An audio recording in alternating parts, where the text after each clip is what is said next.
Good afternoon. Today, one of the toughest tales of the recession took another big step towards becoming a success story. General Motors relaunched itself as a public company, cutting the government's stake in the company by nearly half. What's more, American taxpayers are now positioned to recover more than my administration invested in GM. And that's a very good thing.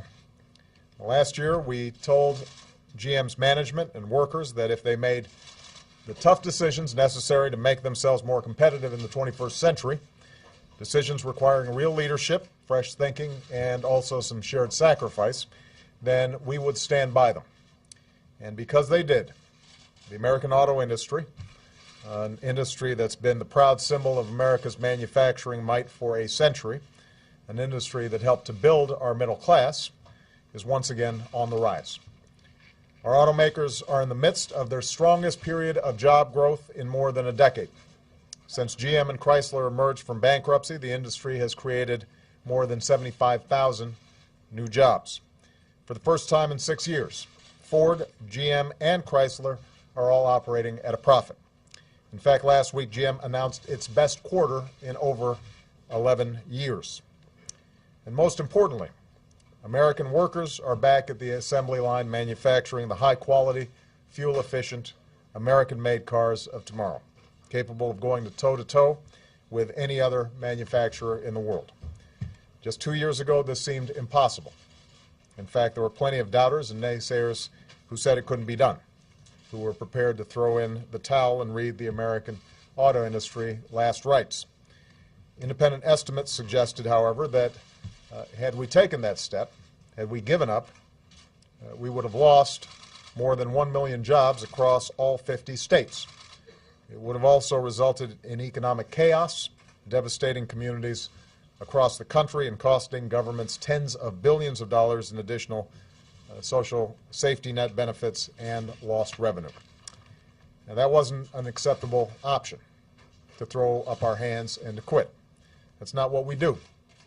As a country of optimistic and determined people who don't give up when times are tough. We do what's necessary to move forward. So these last 2 years haven't been easy on anybody.